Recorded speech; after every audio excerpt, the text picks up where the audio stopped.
এই দেশের খেটে খাওয়া মানুষের জন্য যদি কোনো দল কাজ করে থাকে সেটা বিএনপি একমাত্র করে থাকে।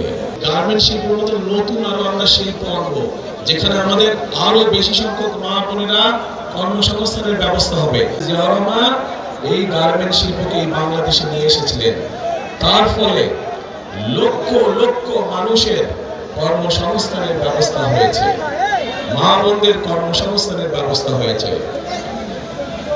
এই যে বিদেশে আমাদের শ্রমিক যায়, সেই শ্রমিক পাঠানোর ব্যবস্থা কে করেছিলেন? সেটাও শহীদ রাষ্ট্রপতি অর্থাৎ বিএনপি সরকারই করেছিল। তারপরে এই যে আজকে মা বোনরা যে ফ্রি শিক্ষা, আমাদের মেয়েরা যে ফ্রি শিক্ষা পায় স্কুলে, সেই ক্লাস 1 থেকে ইন্টারমিডিয়েট পর্যন্ত, এটা কে করেছিল বলেন তো? খালেদা জিয়া। হিউস্টনে রকিং টেস্টি, সীমানা ছাড়াও নিজেকে হারাও।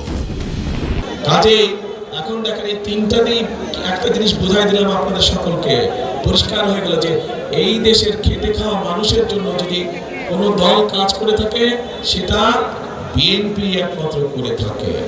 প্রিয় ভাই বোনেরা, আগামী 12 তারিখে নির্বাচনে বিএনপি ইনশাআল্লাহ জয়ী হলে পরে আমরা অনেকগুলো পরিকল্পনা নিয়েছি।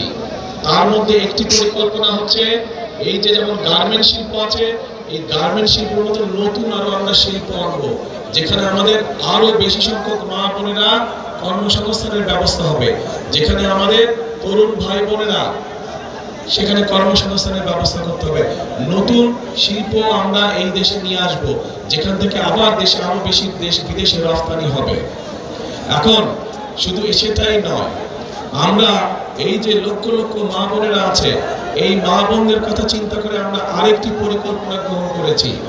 এই খেটে খাওয়া মানুষদের জন্য, যেই মারা খেটে খায়, কষ্ট করে সারাদিন পরিশ্রম করে, সেই মায়েদের জন্য আমরা দলমত নির্বিশেষে প্রত্যেকটি মায়ের জন্য, বিশেষ করে খেটে খাওয়া মা যারা, তাদের জন্য আমরা একটি কার্ড দেব, যেটির নাম ফ্যামিলি কার্ড।